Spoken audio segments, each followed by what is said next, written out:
Halo adik-adik mahasiswa baru dari program studi kedokteran angkatan tahun 2023. Di sini saya mengucapkan selamat bergabung kepada adik-adik dari mahasiswa baru angkatan 2023 di Fakultas Kedokteran Universitas Pendidikan Indonesia. Nah, di sini pada sesi ini saya diminta oleh panitia Adrenal dari tahun 2023 untuk menyampaikan pemaparan materi mengenai pengenalan kelas atau yang merupakan singkatan dari tugas akhir semester, di mana tugas akhir semester ini merupakan salah satu proses pembelajaran atau tugas yang akan adik-adik jalani nantinya selama menjalani pendidikan di program studi kedokteran di Fakultas Kedokteran Universitas Pendidikan Indonesia. Adapun yang akan saya sampaikan di sini merupakan pelaksanaan dari tugas akhir semester yang sudah kita laksanakan sebelumnya dan kemungkinan akan sama seperti yang akan kita laksanakan ke depannya. Namun tidak memungkiri kedepannya akan ada beberapa revisi atau perubahan yang mungkin bisa kita dapat dari evaluasi dosen maupun evaluasi mahasiswa. Namun nanti kita akan menyampaikan kepada adik-adik apabila terdapat revisi atau perubahan dari pedoman tugas akhir semester. Sebelumnya saya ingin mengenalkan diri terlebih dahulu ya adik-adik. Saya Dr. Nena, saya merupakan salah satu staf dosen di Fakultas Kedokteran Universitas Pendidikan Indonesia. Di sini saya ingin mulai untuk pemaparan mengenai pengenalan kelasnya ya. Jadi kami dari Prodi Kedokteran memiliki tujuan tertentu dalam merancang tas ini. Ada beberapa tujuannya, yaitu yang pertama mengembangkan kemampuan mahasiswa dalam merancang dan menyusun suatu karya tulis ilmiah. Pada tas ini sebenarnya adik-adik tidak diminta untuk mengumpulkan suatu paper karya tulis ilmiah yang lengkap, tetapi di sini adik-adik bisa belajar dalam menyusun suatu konten atau pembahasan dari suatu karya tulis ilmiah yang diharapkan adik dapat mengimplementasikannya lebih lanjut baik dalam penulisan proposal skripsi ataupun pada saat penulisan skripsi ke depannya. Kemudian yang kedua, mengembangkan kemampuan mahasiswa dalam mempresentasikan suatu karya tulis ilmiah. Nah, pada tugas tas ini nanti penilaian akhirnya adalah berupa presentasi dari apa yang sudah adik kerjakan selama satu semester, sehingga adik-adik akan dilatih untuk mempresentasikan suatu karya tulis ilmiah tersebut. Kemudian yang ketiga, mengembangkan kemampuan mahasiswa dalam menelaah suatu artikel ilmiah. Dan yang terakhir adalah untuk mendorong pembelajaran sepanjang hayat. Karena di sini kedepannya nanti adik-adik sebagai dokter, adik tidak hanya belajar pada saat proses pendidikan untuk mencapai gelar dokter itu saja, tetapi nanti adik akan belajar seterusnya karena perkembangan dari ilmu pengetahuan kedokteran dan kesehatan yang begitu pesat, sehingga saya harap adik kedepannya dapat memiliki kompetensi untuk pembelajaran sepanjang hayat ini. Selanjutnya saya akan memaparkan sedikit mengenai bentuk dari penugasan tas ini. Tas atau yang sudah seperti saya sebutkan sebelumnya yang merupakan tugas akhir semester itu hanya dikerjakan satu kali dalam satu semester, di mana adik akan mengerjakannya sepanjang semester tersebut dan untuk penilaiannya akan dilakukan di akhir semester. Untuk tas ini merupakan salah satu sumber penilaian akhir blok, di mana untuk penilaian lainnya bisa kami dapatkan yaitu dari nilai ujian akhir blok dan juga nilai praktikum. Sehingga saya harap adik dapat mengerjakan tugas ini dengan baik karena merupakan salah satu sumber penilaian dari akhir blok ini. Untuk tugas tas ini, nanti adik-adik akan mengerjakan secara berkelompok, di mana satu kelompok itu maksimal terdiri dari 3 orang. Sejauh ini kami mengelompokkan adik-adik berdasarkan kelompok dosen pembimbing akademik. Saya sebagai contoh, saya merupakan dosen pembimbing akademik dari 7 orang mahasiswa di semester 1. Sehingga dari 7 orang mahasiswa tersebut nantinya akan terbagi menjadi 3 kelompok yang masing-masing terdiri dari 2 sampai dengan 3 orang, dengan saya sebagai dosen pembimbing pada tas ini. Kemudian untuk bentuk dari tas itu sendiri, sejauh ini kami memiliki 2 bentuk, yaitu presentasi topik dan juga journal reading. Untuk presentasi topik itu akan diberikan pada semester awal, sedangkan untuk journal reading biasanya kami akan memberikannya pada semester yang lebih lanjut. Untuk presentasi topik nanti adik akan memilih salah satu topik yang kemudian adik bahas lebih lanjut, sedangkan untuk journal reading itu nantinya adik-adik akan memilih salah satu jurnal yang kemudian adik telah dan juga nilai lebih lanjut mengenai apa dari isi jurnal tersebut. Namun karena di sini adik-adik masih pada semester 1, saya akan menekankan pada presentasi topik saja. Untuk tagihan atau apa saja yang nanti perlu adik kerjakan dalam tas ini juga perlu adik ketahui ya, supaya adik tidak mengalami kebingungan mengenai apa saja yang harus dibuat dan apa saja yang harus dikumpulkan. Jadi dalam tagihan tas ini ada 2, yaitu yang pertama adalah laporan kemajuan yang sekaligus sebagai sarana pembimbingan dari adik-adik dalam proses pembimbingan penulisan tas ini. Dan yang kedua adalah presentasi dan juga media presentasinya nanti dalam bentuk PowerPoint. Di mana dalam PowerPoint ini nanti akan digunakan sebagai presentasi dalam penilaian accounting. Nah, untuk selanjutnya saya akan memaparkan sedikit mengenai mekanisme dari PAS. Untuk mekanisme dari PAS ini terdapat 3 tahapan yang nantinya akan dikerjakan secara bertahap, dan masing-masing tahapan itu juga memiliki timeline waktu masing-masing. Sehingga saya harap adik-adik dapat memperhatikan dengan baik timeline waktu tersebut agar tidak terjadi keterlambatan dalam pengumpulan tugas adik-adik ke depannya ya. Jadi untuk mekanisme tahap PAS-nya itu ada tahap pengajuan yang pertama, kemudian yang kedua adalah tahap pembuatan, dan yang ketiga adalah tahap penilaian.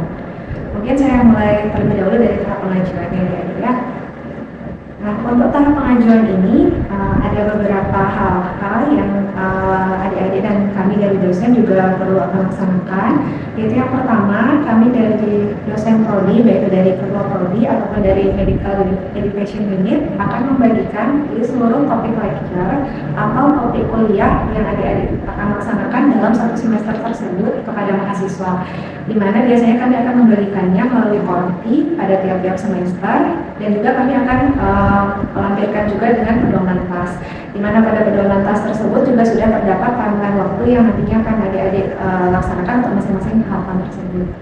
Nah, kemudian kedua, setelah kami membagikan di seluruh topik tersebut, adik-adik akan secara mandiri dalam angkatan membagi topik lecture tersebut untuk masing-masing kelompoknya. Jadi kami dari prodi tidak membagi kepada adik-adik, tapi adik-adik memiliki kebebasan untuk membagikan tersebut secara mandiri untuk masing-masing kelompok. Sehingga ketika kami sudah membagikan list topik lecture tersebut, adik-adik silahkan berdiskusi dengan teman-teman dalam satu angkatan, mungkin nanti dikoordinir oleh koordinator tingkat atau koordinnya untuk membagikan topik lecture tersebut.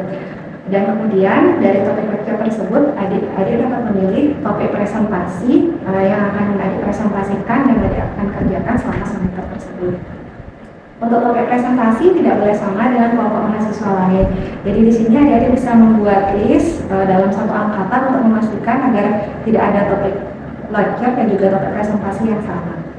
Nah, untuk topik presentasi itu merupakan bagian dari suatu topik lecture yang mungkin adik akan kaji lebih mendalam, lebih spesifik, atau misalnya dikaji dari aspek lainnya.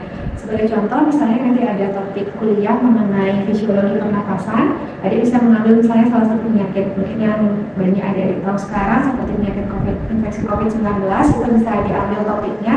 Karena adik-adik bisa lihat baik itu dari fisiologi pernapasannya ataupun kelainan yang terjadi apabila terjadi penyakit tersebut. Jadi sebagai itu contohnya dia mengenai pembahasan dari topik presentasi tersebut. Kemudian yang terakhir, setelah adik-adik mendapatkan topik lecture dan juga topik presentasinya, adik-adik diwajibkan untuk mengumpulkan topik presentasi, topik lecture, dan juga nama kelompoknya ke prodi sesuai dengan tanggal yang ditentukan yang telah tercantum pada pedoman dari PAS itu sendiri. Selanjutnya adalah tahap pembuatan. Jadi setelah adik-adik menentukan topik presentasi dan juga sudah mengumpulkannya ke prodi untuk topiknya itu, adik-adik kemudian lanjut membuat laporan kemajuan sesuai dengan format yang kami berikan. Seperti yang saya sebutkan sebelumnya, laporan kemajuan ini akan digunakan juga sebagai pembimbingan bersama dengan dosen pembimbing, yang dimana dosen pembimbingnya adalah dosen pembimbing akademik adik masing-masing. Untuk laporan kemajuan itu terdapat beberapa poin yang nanti akan adik kerjakan, di mana poin-poin penting tersebut yang dicantumkan yaitu berupa judul artikel atau bab dalam buku, kemudian parafrase singkat isi artikel atau buku yang diharapkan tidak lebih dari 200 kata, di mana parafrase singkat itu seperti ringkasan atau rangkuman dari isi artikel atau bab dalam buku yang dibaca. Kemudian kalau untuk artikel itu adik-adik akan mencantumkan juga untuk tautan atau link dari artikelnya. Untuk sumber artikel biasanya kami menggunakan maksimal 10 tahun terakhir. Nah, dengan laporan kemajuan ini saya harap adik melakukan pembimbingan dengan dosen pembimbing masing-masing untuk lebih mematangkan mengenai bagian pembahasan dari tas adik-adik.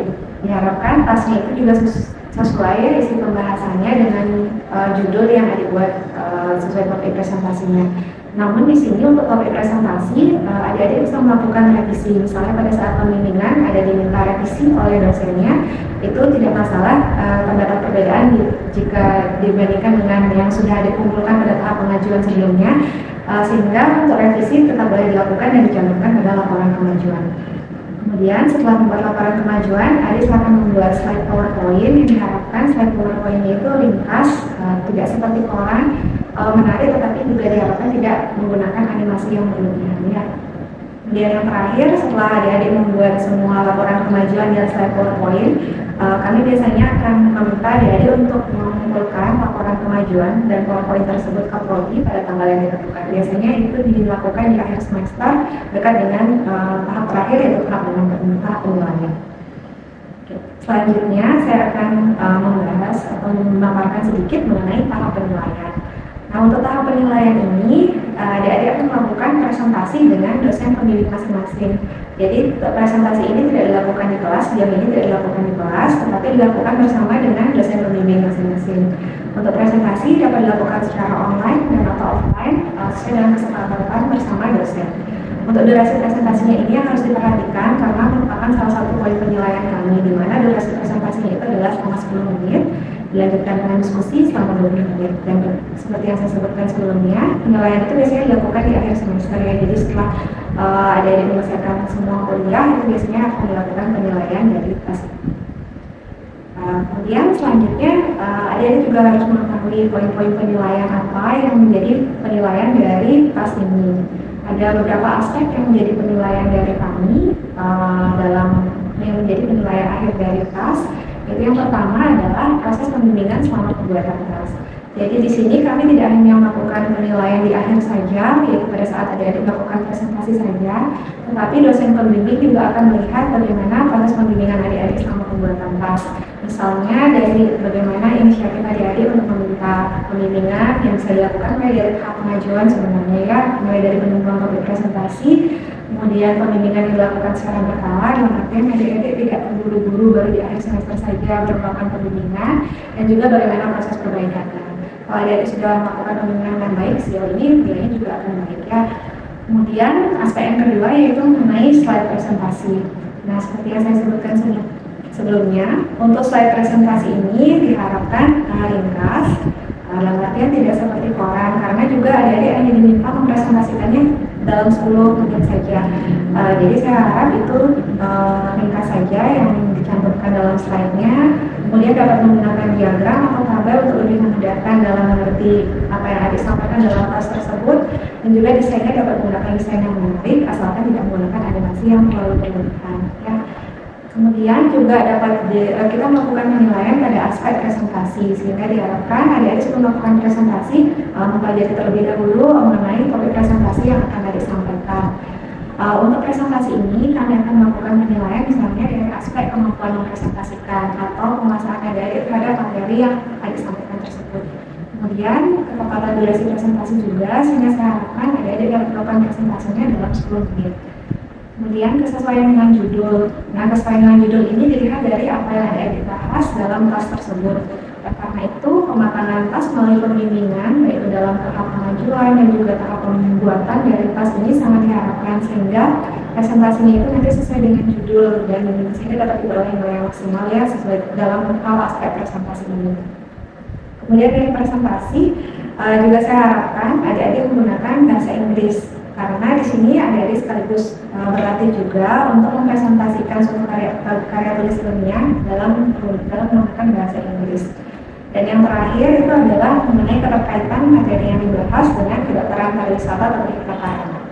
Hal ini dikarenakan untuk kedokteran pariwisata itu sendiri merupakan visi dan misi dari Fakultas Kedokteran dan juga program studi kedokteran yang menjadi kekhususan juga dari program studi kedokteran kita. Dan Tritipta Karana ini juga menjadi visi dan misi baik dari universitas, fakultas, dan juga program studi. Sehingga diharapkan ada poin pada pembahasan tersebut bisa adik-adik kaitkan ke hal kedokteran pariwisata atau Tritipta Karana, karena hal tersebut dapat memberikan poin tambahan dari keseluruhan penilaian presentasi adik-adik. Kemudian yang terakhir adalah diskusi. Karena di presentasi itu nantinya akan ada diskusi selama 20 menit, jadi nanti adik-adik dinilai juga bagaimana penguasaan materi adik-adik terhadap materi topik presentasi tersebut, sehingga kalau misalkan baik juga pemahamannya tentu nilai diskusinya juga akan baik ya. Jadi saya harapkan untuk tugas-tugas tas ini ada disiapkan dengan baik karena nilainya juga akan membentuk dari nilai akhir adik-adik dalam kelompok tersebut. Mungkin sekian pemaparan saya mengenai pengenalan kelas. Saya harap adik-adik dapat memiliki gambaran awal mengenai tas atau tugas akhir semester yang nanti akan dijalankan selama menjalani pendidikan di program studi sarjana kedokteran di Fakultas Kedokteran Universitas Pendidikan dan Misal. Namun kedepannya kalau misalkan adik-adik memiliki beberapa pertanyaan dalam proses pembuatan tas, adik-adik jangan ragu untuk bertanya kepada kami, baik itu dari dosen pembimbing maupun dosen-dosen yang lainnya di prodi ataupun di Medical Education Unit, sehingga adik-adik dapat memiliki pemahaman yang lebih baik mengenai penugasan tas ini. Mungkin sekian yang saya sampaikan mengenai pengenalan tas. Terima kasih atas waktunya.